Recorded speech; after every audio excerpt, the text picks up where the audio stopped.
Try now. There you go. We got it. Brilliant. You're Thank you. welcome. Didn't even need this. Okay. So that's the first one I found on a table and started moving on these. If you see me do a face plant, help me back up. That could be interesting for that to happen there. So if you came in a few minutes early, you'll notice I had some music in the background. Why music before the start of the class? Yes. Pretty good research that it activates the nervous system, soothes the soul. Now, it needs to be music that people like. And so, for example, I'm not a rap type person or heavy metal.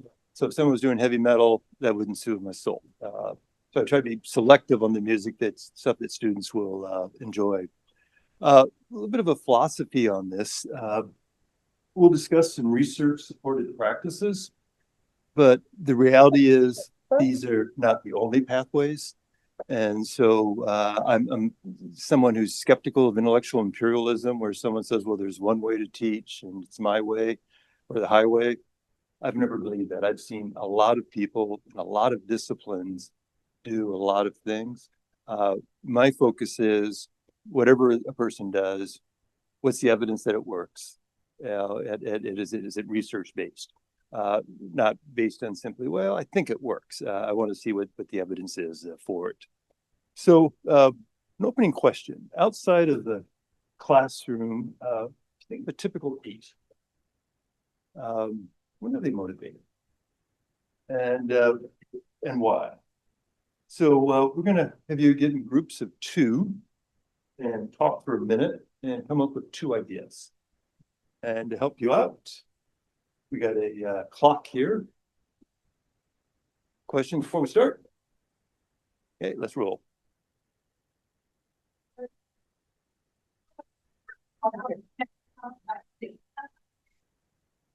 Nice to meet you. So you have experience with the 18-year-olds? I will put you guys in breakout rooms online. Yeah. And there you go. Oops.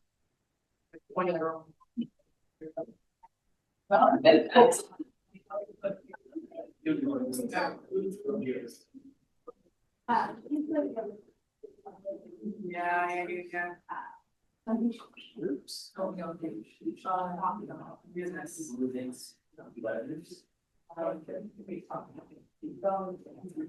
So my son is what do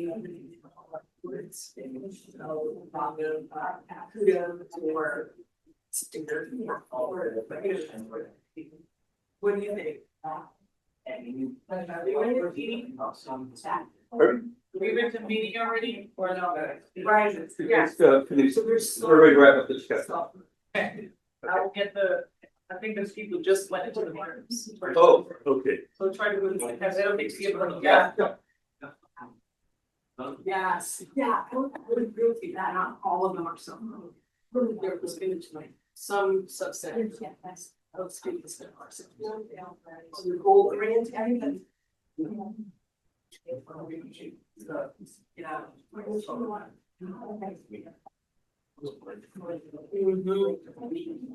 Why are you? Yes. Yeah. I did a good job. That's right. Okay, let's reconvene. All right. So start with the preliminary. Why? Just wait a little longer for the folks from Zoom to join. Okay, got it. The breakout rooms are closing and they're joining in. Okay. And I wasn't totally cognizant that we were going to do the Zoom part of this. It wasn't until yesterday when I added for a head count and said, oh, we've got this many in person, this many online. I'm like, uh-oh. So I made some adjustments so we didn't have quite as much discussion as a result. So a preliminary question, why use small groups to ask for student ideas? Pardon me? Breaks the ice. Breaks the ice. Okay. Why does it break the ice? Not about just the professor, it's about everybody else's opinions also matter. Okay. So students have input. What else? I teach in really big classes, so like I can see them being scared to talk after a room that way. But not just- Bingo. Yeah. For one individual to raise their hand and to say, I have a question, or I don't understand something, or I think this, it can be scary, particularly the first day of class. But one of the things that I've found is that if you break people into groups, say 3 to 4, and they discuss it, and then someone from the group represents the group, it's safer. And so I find this is a really good way to get ideas out of people and then jumpstart it on the very first day. That I put people in smaller groups and then allow them to, and it's very quick. And so if you look at this case here, it's like 2 people, usually we go 2 minutes, like a minute short, we go the Zoom situation, 2 ideas, and then I put what's the topic here, and then I asked if there were any questions. And the clock helps kind of jumpstart things. Now, this is an old-fashioned one that's using a PowerPoint macro. I now go online and you can find these countdown clocks, anywhere from 30 seconds to 30 hours. And I just download one of those and put up on the screen. But when that clock starts, people realize, okay, we're getting it going. And so it's a really helpful way to jumpstart a conversation. Okay, so back to the 18-year-olds. What motivates them outside the classroom? Well, we came up with their peers' opinions about them. I am so sorry. Thanks. So we came up with their opinion of their peers. They're very goal oriented. So some are self-motivated to reach that goal. Others have to have groups to do that. And then trends like fashion trends, music trends, social media trends. Okay. All right. What about you guys? We just based it on my daughter. So whatever she is interested in, I've never had to motivate her to do. So she would do that activity intrinsically. When it came to social aspects, that wasn't intrinsically motivating to her. So she preferred to find activities that relaxed her rather than stimulated her. So it's really just dependent on the individual. Okay. Anything else? Big ideas? Okay. Well, you hit on a really important word there, and that's intrinsic. And if we think about motivation, we typically divide it into 2 big camps. We think of intrinsic motivation, where we're looking at these internal outcomes like learning, connection, task enjoyment, and that these are ones that just inside of us, it feels good. And we've got the external ones, where it's a grade or a paycheck or some type of punishment, that's said rather. And where our problem comes in is that if we think about intrinsic and extrinsic motivation, is if all of the weight is on extrinsic. And so the only reason I'm in class is for the grade. The only reason that I'm at work is for the paycheck. What we accomplish is not as much as if there's an intrinsic factor also. So we're going to look at 5 principles that'll support student motivation, and I'm focused on the intrinsic side of the ship here. And these are the 5 principles. So let's start with curiosity. I've redacted the name of the book and the author, because I would not want to embarrass a professor from TCU. But this is a PowerPoint slide deck produced by the publisher for this person's textbook. What do you think of that? Kind of looks like a pumpkin and a vampire got in a fight, and I'm not quite sure who won. It gets worse. Imagine that you're a student in class, and that's up there welcoming you to class. Are you curious? Getting better? It's on a blackboard at least. Curious? Not really. Now, let's say that you saw this woman walking down the Dallas Hall lawn. Would you be curious? Yeah. And if we think about curiosity, we get curious when there are surprises, there's a schema break, and we get curious when there's a knowledge gap, an interest gap. So why is this important? So that's your brain. And if you think about our learning is basically driven by those connections. And curiosity is important because it activates dopamine in that little neural switchboard in the brain there.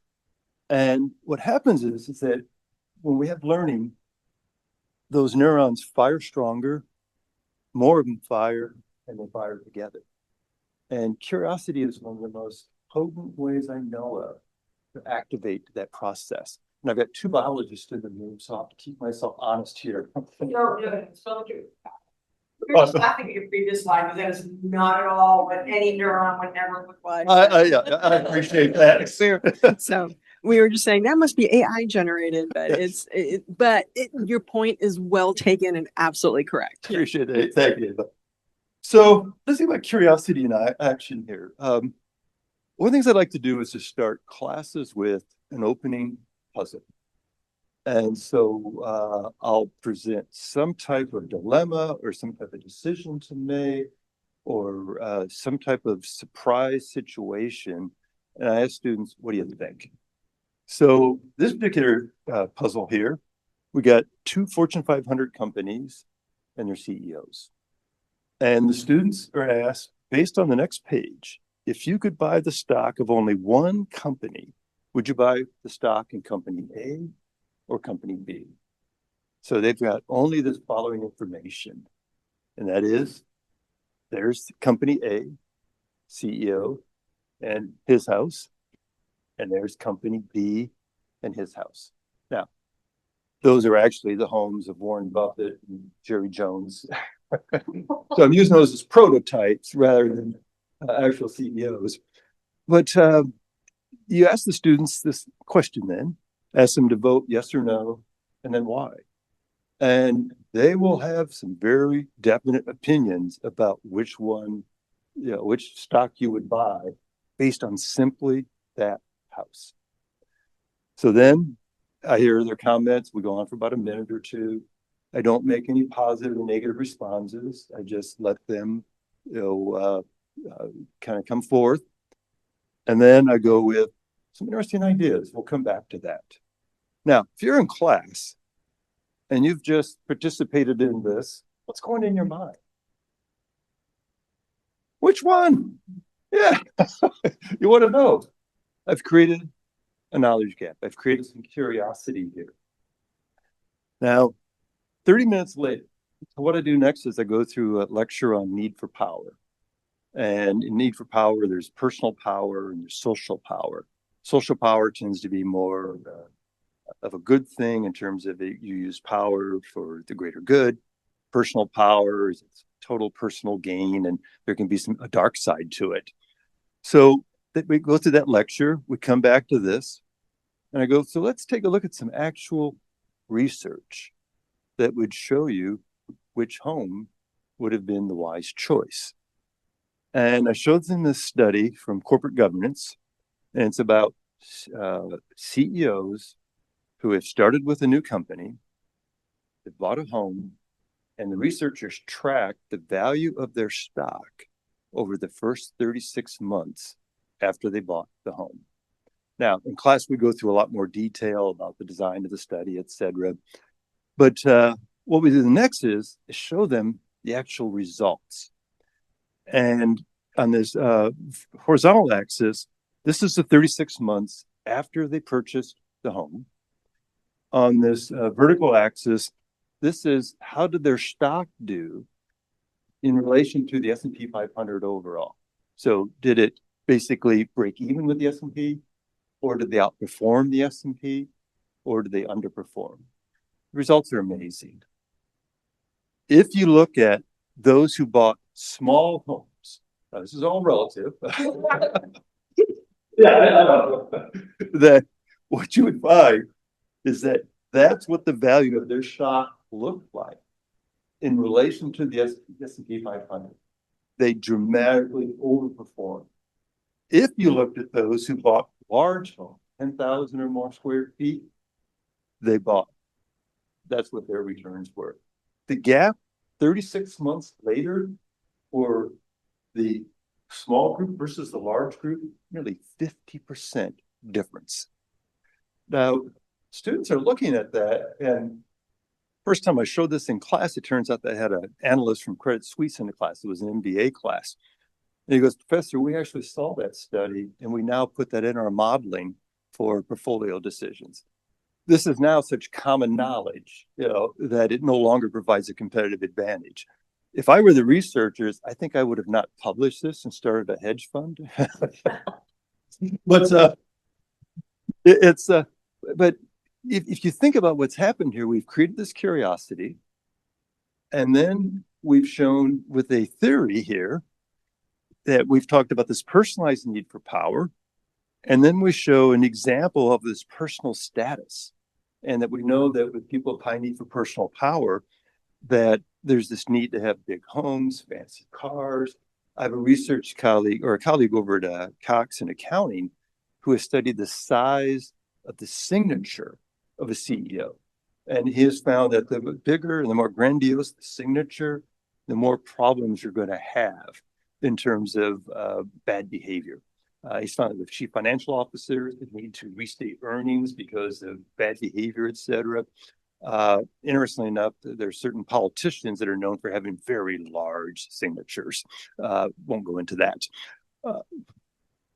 Okay, so if you think about then tactics, this is one way to raise curiosity, open a knowledge gap, pose a question or a puzzle, use of a mystery story, a schema change, but things that are unexpected or things that you didn't know. And I want to be careful that I don't do it as I know a secret you don't know. It's not that as much as, hey, there's something really cool here that I think you'll be interested to know, and then roll it out. Okay, any questions on curiosity? So Don, do you do this every lecture? Yes. Now, my classes in Cox, we typically only meet once a week per class. And so if I were meeting, say, 3 times a week, I might have to rethink it through. But for a typical class, if I'm meeting, like Saturday morning, for example, I have a 4-hour class with executive MBAs. And so I have one of these puzzles that I start with at the beginning of the class. If I were teaching, say, undergrads 3 times a week, I might use it once a week or so. A little bit differently. Or you could do mini puzzles, because this is one, it takes about 4 or 5 minutes to unpack that. I may not have that time in say a 3-time-a-week class. Okay. Purpose. I want to show you a study by Adam Grant at the University of Pennsylvania. I had the good fortune to get to know Adam when he was a doctoral student at the University of Michigan, and I was a visiting scholar there. I had my first sabbatical. And if you've seen any of his work, he's a force of nature right now in organizational behavior and in management. But while he was a doctoral student at Michigan, he did this study that looked at trying to infuse purpose as a motive. And the setting was University of Michigan's call center for alumni fundraising. Now, this is tough work. Imagine being on a phone night after night, calling people up, in the middle of their dinner, asking them, for money. You get 90% plus rejection rates. Some of them are not exactly kind rejections, and so it's tough work. And so Adam was like, I wonder if there's a way to bring in purpose for people to understand what they do, what the value of it is, how important it is. So he did an intervention. He had students who had received scholarships that were coming from this fundraising to write letters that then were shared with these callers so they could see the impact that their calling had and their fundraising had. And this was it was some really heartwarming stuff, that without this scholarship, I could not have become, a teacher or a physician or, just these things that they wanted to accomplish in life that this scholarship made possible. And then what he did was then look at in the month afterwards, after he did this intervention, what happened? Call time went up 142%. So instead of being playing on your cell phone or something like that, they're actually on the phone getting the job done. Fundraising up 171%. Now, this study type has been replicated by Adam, by Amy White-Winooski, also at Penn, et cetera, multiple times. And time again, when people see that there's a purpose, that makes a difference. Now, let's go to this, move this over to the business school. For a decade, I was a department chair in the management department. And I remember reading some end of the semester student evaluations for one of my faculty colleagues. And one of them caught my attention so much that I have included it with this slide. I majored in finance to learn how to make money. I don't see why I need a class in OB, organizational behavior. Now, you've probably heard the same thing. I don't know why I need a class in biology or in math or in literature. Yes. So they would say I'm majoring in finance to learn how to make money. I don't see why I need a class in accounting. Yeah. Yeah. That's funny. You've heard it even in accounting. Okay, that's grim. And, well, in a former life, I taught accounting and finance, and so I've been on both sides of the. That's amazing. So we face this is that people are saying, well, I've got this maniacal focus on this one area. These other disciplines, I'll go through the motions for the grade, but that's it. So I thought about this, and here's a tactic that I've been using. And one example is what I call the Eric Peterson case. In the very first class, and I do this for most of the classes, executive MBAs, part-time MBAs, full-time MBAs, we open with this case study of a recent Harvard grad who gets his first job as a general manager at a startup, and within 9 months, he is fired. And as you watch and hear his side of the story and look at the, what's going on, et cetera, you can see these mistakes that he made where he's violating principle after principle of good organizational behavior, of good management, of strategic planning, et cetera. And we go through this case, and at the end of the case, I ask students, so what have you learned from this? Why do we study this case? And invariably, someone will raise their hand and they say, we don't want to be Eric Peterson. And it really helps them to think about, why this organizational behavior course, even though they're a finance major, is important to them. Because and the mantra I like to use is the technical skills may get you in the door, but it's the organizational behavior skills that get you up the floors and keep you from getting thrown out the window. So think about your disciplines in terms of how is it that you from day one sell your course? Because that's what I'm doing here basically is I'm selling why does this course make a difference? And I've had some colleagues in other parts of the business school in operations and accounting, et cetera, that have developed cases, short cases similar to this one, where you've got someone who goes in there and didn't understand control systems or didn't understand finance or accounting, et cetera, and ended up in a similar situation. And it's a really helpful way for people to kind of think about, wow, this could be my fate. Okay, any questions on purpose? Yes.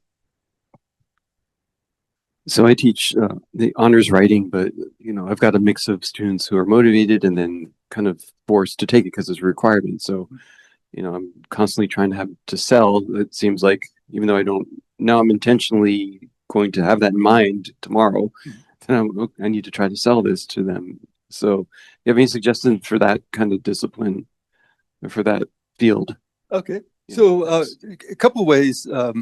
I've not taught writing, and so although I was an undergrad journalism major in part, but haven't got on the teaching side of it. I would try two tactics. One is I would discuss with your colleagues what are ways that they have, because we can learn a lot from each other. and check with your colleagues to see how is it that they sell the class. A second thing that I have found interesting lately is to ask ChatGPT. And so, like I had this video clip of Amy Edmondson at Harvard talking about failure and psychological safety. And I'm doing a lecture on Friday or Saturday morning on behavioral science. And I thought, there could be some pretty interesting connections here.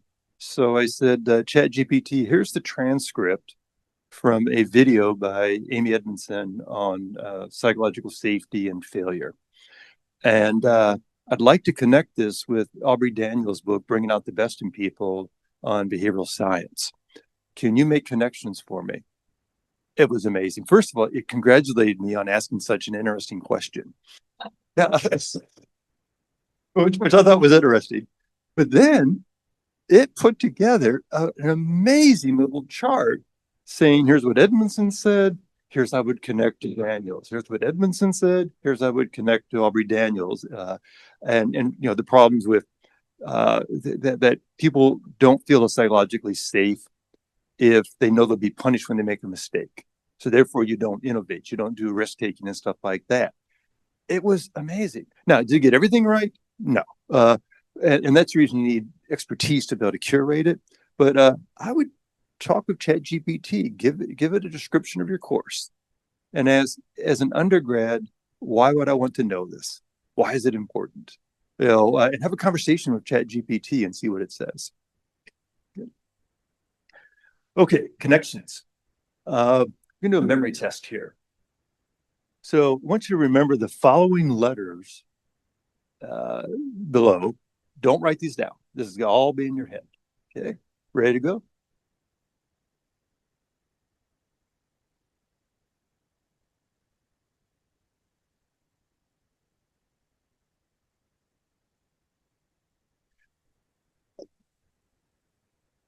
Okay, now write the numbers down or the letters down.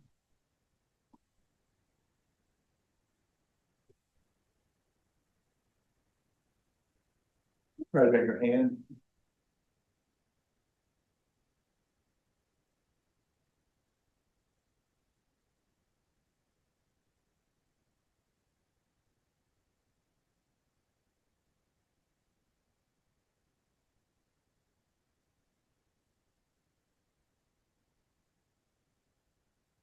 Okay.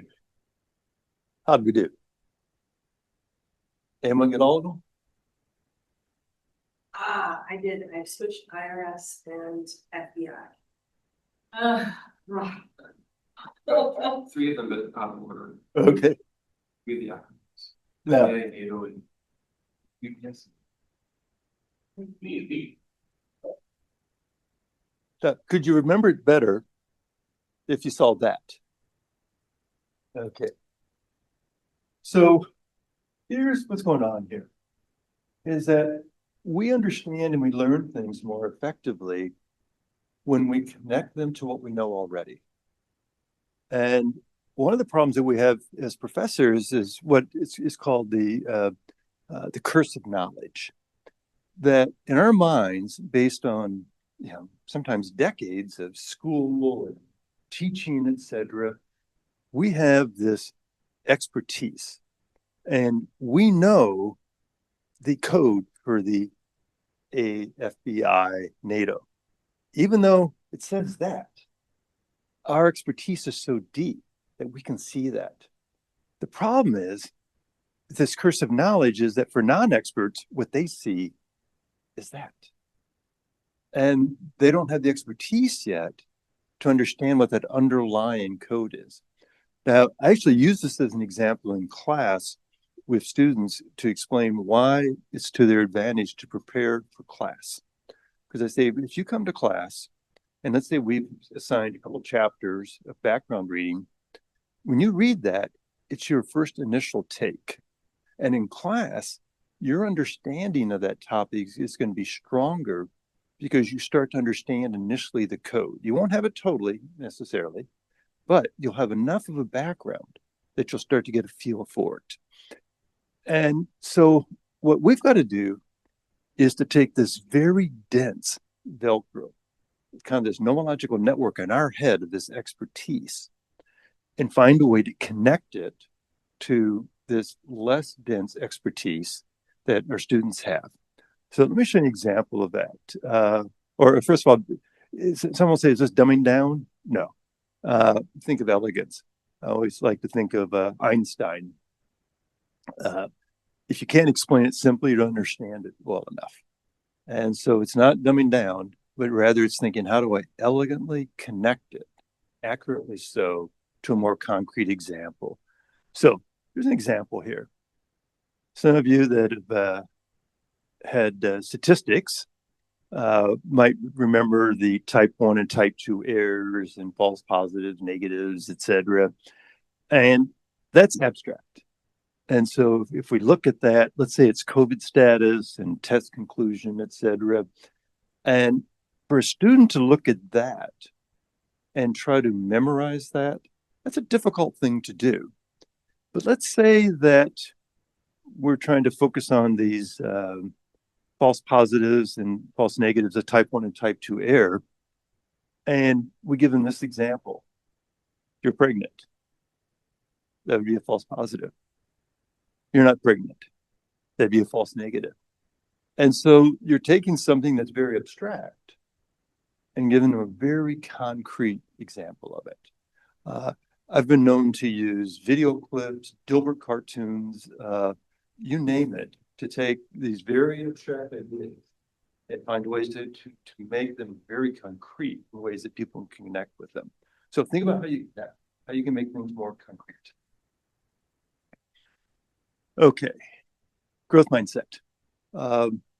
So I actually started doing research on growth mindset and goal orientation back in the 1990s when I was a doctoral student at the University of Minnesota. I can remember a professor at the University of Iowa when I was interviewing there for a job who kind of said, you know, we have the big five, we have IQ measures. Why do we need this growth mindset? And he thought it would go away. 30 years later, I'm happy to say it has not gone away. And so if you think about the concept, kind of a refresher course, if kids in schools, you know this concept for sure. It's basically, to what degree do people think of various attributes, intelligence, athletic skill, leadership skills, etc., as being something that's kind of fixed or more malleable? And we can think about these fixed mindsets. It's more innate in nature. I like this quote here from the former mayor of New York: leadership is genetic. You either have it or you don't. And so that's one way of thinking about the world, that you're either a loser or a winner. And if you're a loser, there's nothing you can do about it. Then the growth mindset, a belief that personal attributes are more valuable in nature and can be developed with effort. Quote from the Canadian psychiatrist Norman Doidge: all people start out with plastic potential. And so we're this bundle of potential that can be developed. Now, what's the problem with this fixed mindset? With a growth mindset, when you ask people about what determines intelligence, they will tell you 65% effort, 35% ability. When you ask people with a fixed mindset that very same question, 35% ability, 35% effort, 65% ability. Now, think about that. What determines if I'm successful? Whether I'm a natural or not, or whether I put in more effort or not? That's a pretty fundamental, amazing difference there. So the problem then is with the fixed mindset trap, people believe that intellect's fixed. So if you get a low grade, that's not a sign that you need to work harder, because more effort's not going to solve the problem if you're not a natural in the first place. But there's a second problem. There's a double jeopardy. Faculty can have fixed or growth mindsets. And I'm going to show you a study that shows you how problematic, and our scientists in the room will appreciate this, how problematic a fixed mindset can be. So this was a study, a massive study at the University of Indiana, done with programs in the STEM area. And so the STEM faculty, and they looked at the mindset of the faculty, to what degree they had a fixed or growth mindset, and then the grades of the students and courses. And they give you a sense of how big the study was. 150 professors, 600 plus courses from astronomy to zoology, 15,000 plus students. So this is a big, big database and 7 semesters of data collection. So what'd they find? Well, they took the faculty mindset and the STEM GPA, and they looked at faculty that were on the growth mindset spectrum, and then they looked at faculty who were on the fixed mindset of the spectrum. And for the faculty on the growth mindset, when they looked at the GPA of their students, for the students that were white and Asian, they had on average about a 3.05 GPA. For minority students, a little bit lower, Black, Latino, Native American, they were about a 10th lower. Fixed mindset though, first of all, white, Asian students, lower. Black, Latino students, look at that gap. A third of a grade lower. Now imagine someone's got a fixed mindset and they've got a preconception about, say, a Latino student or a Native American student, and they'll think, well, I don't treat them any differently. But if you start to look at how they interact with someone when they say something in class, you know, the verbal cues, the tone of language, the facial expressions, etc., people read those things. They're grading an exam, they're not grading them blindly, and they're saying, oh, so-and-so, bum, bum, bum, you know, type of thing. And so we want to, it's good for us to encourage our students to have a growth mindset, but we've also got to think about having a growth mindset. Okay, questions on this? Okay. Well, and this was the amazing thing. Faculty, age, gender, ethnicity, experience, no impact. It was totally a function of mindset in this situation here. So an example of a fixed mindset. Look to your left, look to your right, because one of you won't be here at the end of the year. This has been attributed to Harvard Law School. There's no accurate citation of it. My husband went to Vandy Law, and that's exactly what they told him. Okay, On the first day okay. of Vanderbilt. So still hearsay, I guess, but it's true. A lot of times you hear about organic chemistry, that being a weed out. Dr. Sun would never say that. Yeah. Well, yeah, Very growth mindset. we were all Schiller professors together, and I have strong appreciation of him. But there are individuals, though, that in pre-med or first year of engineering, you know, it's like, well, Calc 3 or Diffie Q. This is going to be the course where I knock out those fake engineering majors, and voila. So there was a comment from Lydia. She said that that was said to her at Texas A&M in 1992 in her student orientation. Really? Yep. That's amazing. Thank you, Lydia. So if we think about a growth mindset, if you're not familiar with it, there's a book at the end that I'll recommend for you by Carol Dweck. Explain the theory in class. Explain that yours is a discipline that can be learned and how it can be learned. And then exemplify the theory. Don't do that prior quote. Don't convey to students in a way that you either are natural or you're not, because they will live down to those expectations. They'll either live up to them if you have a growth mindset in terms of how you carry yourself, or they'll live down to them if you convey a fixed mindset. Okay, self-efficacy, belief that one can accomplish a given task. When people have a higher belief they can accomplish something, they put forth more effort, they persist more, and the performance is higher. Because think about it, why would you work hard at something when you fundamentally don't believe that you can accomplish it? Now, we're going to look at a video clip from Cisco. Let me see time-wise here. We're good. It's going to be a station manager working with a group of employees. These are reporters. And he has sprung a surprise on them that he wants them to start using cameras as reporters. So instead of someone else being a camera person, they're going to be their own camera person. I want you to see, or take a look here. How is the self-efficacy of this news staff here in terms of this announcement?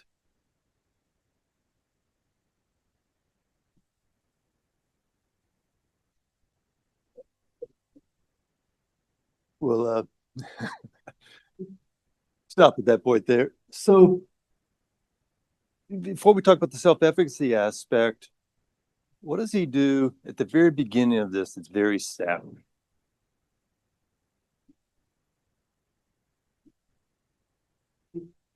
Purpose. What's the purpose?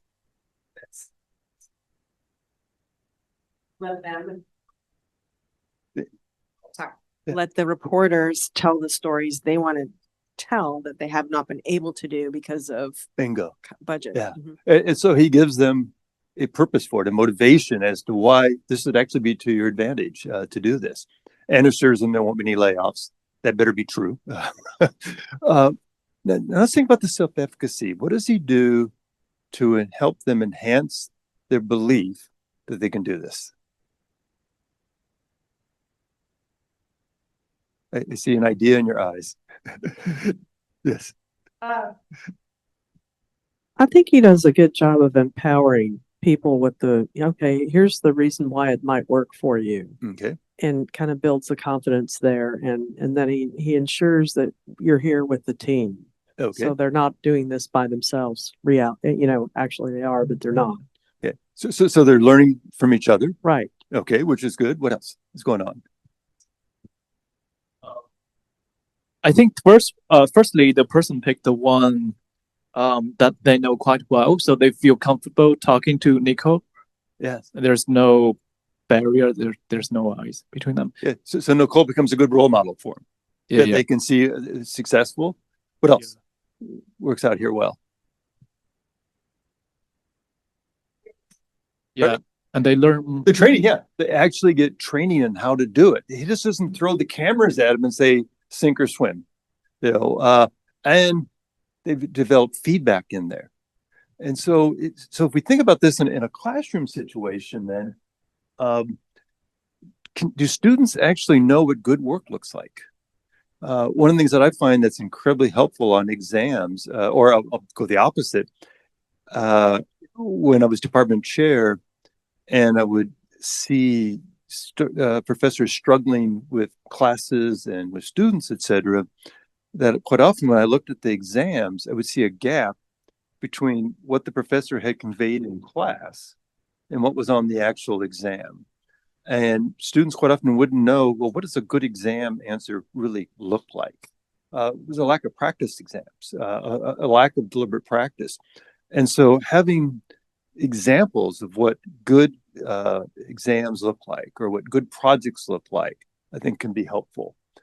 Progressive experience to develop the skills. And so it's just not a matter of, okay, lecture, exam, but what are the incremental skill building activities that you have? And then feedback on progress and opportunities. This is an example of an undergrad exam for an organizational behavior class that I taught. And these days I have them type it rather than handwrite it, but notice a couple things here. So they're using 4 parts of a theory here to apply it to a case study. And I use this check system and underlying system so students are aware that I've read everything. And I explained to them, I said that these red marks are good.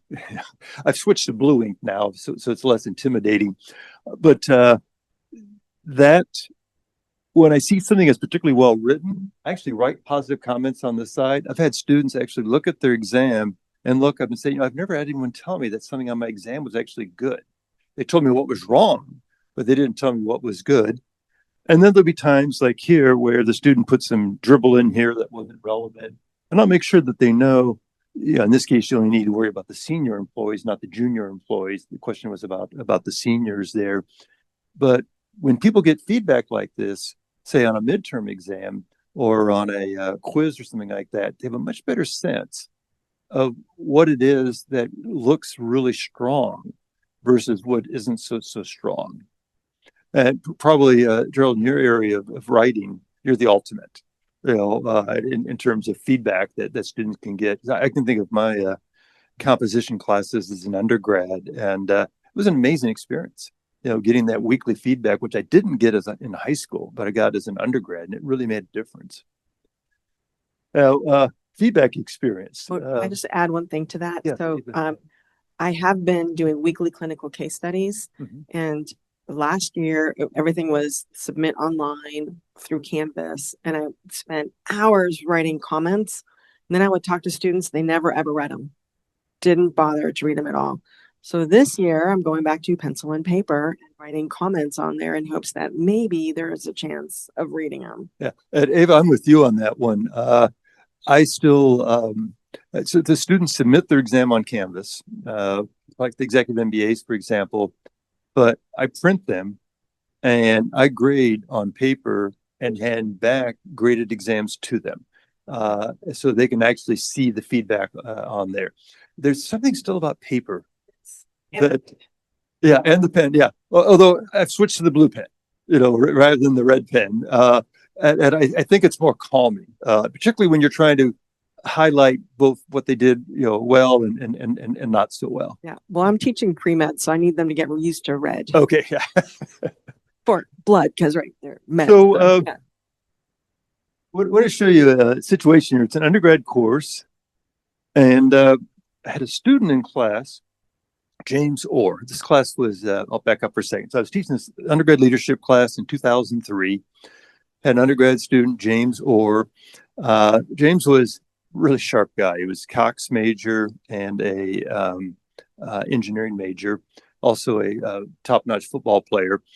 And he's in class, and we were doing a case study, and he made a comment, and I basically said the equivalent of wrong. And I don't remember the exact wording was, well, that's not what I'm looking for, or no, that's off. And James, who, big football player type with pretty good intellectual heft, he looks at me and he says, I don't think you heard me. And I'm like, okay, let's try it again. He repeated himself. He was exactly right. I had not heard him. And what he said was actually right on target. And so from that day forward, I've adapted, or James, you didn't hear me. I've adapted the following. When a student gives an answer that I think is off, my default now is to assume a professor error, not a student error. And I try to figure out, how do I re-engage? How do I save the dignity of the student? So sometimes I may say, John, I'm not sure if I worded that quite right. Or let me rephrase that. Or, John, I've heard you say this. Could you explain that more? About 50% of the time, they'll turn out that I didn't hear them right, or I didn't word the question well. There'll be a few times where they simply didn't understand the materials. Occasionally, like the first class, a student will say, Professor, I'm sorry if I didn't read the materials. I'll have it solved the next time. And I just say, well, thank you for being honest. Move forward, Joe. But I'm amazed that rather than saying wrong, of figuring out ways to re-engage, how it changes the dynamics in a class. They feel more respected. And again, I sometimes learn not to be so certain that of what I think I heard them say in that situation. So if you think about curiosity, purpose, connection, growth mindset, self-efficacy, we did a quick pass at them today, but think about, and I'm going to show you a few resources in a moment about how you can systematically start engaging with each of those. And there's another benefit. When you think about cheating, there's pretty good research showing that when people are more curious, when they have a sense of purpose, when they feel they understand the materials because they can concretely pick up on it, when they have a growth mindset, and when they have self-efficacy where they actually think they'd be successful, they're less likely to cheat. Cheating is an act of desperation. You cheat because I don't really care about it. I'm here for the grade. Those factors offset cheating. Now, will it solve it with everyone? No. But it can solve a lot of problems. A closing insight, we do not learn from experience. We learn from reflecting on experience.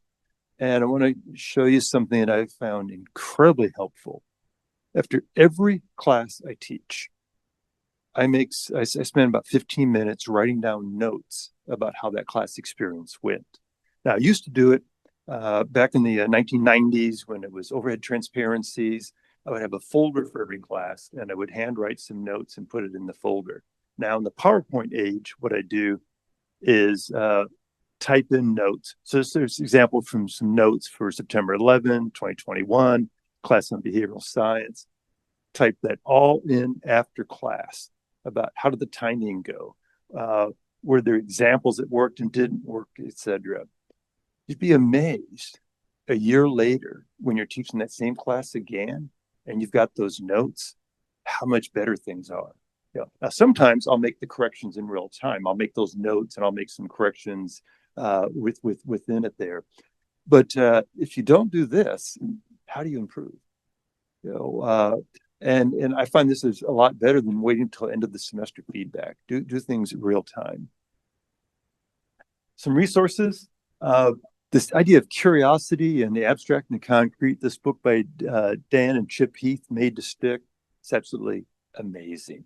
Dan is a Harvard MBA. His brother Chip is a Stanford PhD, taught in the organizational behavior department there at Stanford from the business school for many years. And it's a fun read, and it really helps you to think about how to communicate in a class situation with curiosity, with stickiness, etc. And then this book by Brown and Roediger and McDaniel, Make It Stick: The Science of Successful Learning. It's one of the best books I've ever seen on taking good psychology and educational psychology research and applying it to teaching. This book by Carol Dweck on mindset is probably the book on growth mindset.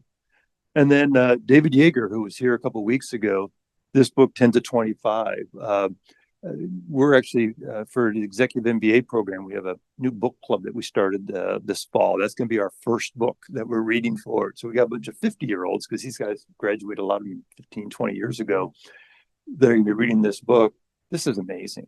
And whether it's thinking about how you handle feedback or how you handle motivation, etc., it's phenomenally well researched, phenomenally well done.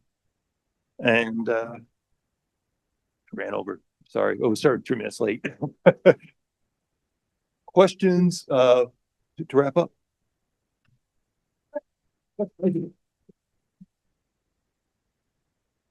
Okay. Yeah. Thank you. Appreciate it.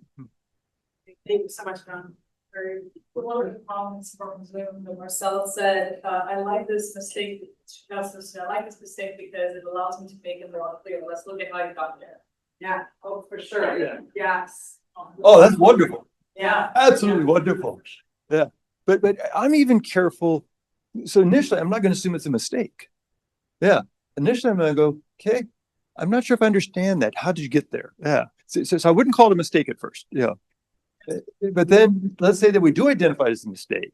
Then say, okay, well, this is interesting. Let's think about how you got there then. Yeah. Excellent. Excellent. Okay. Thank you so much.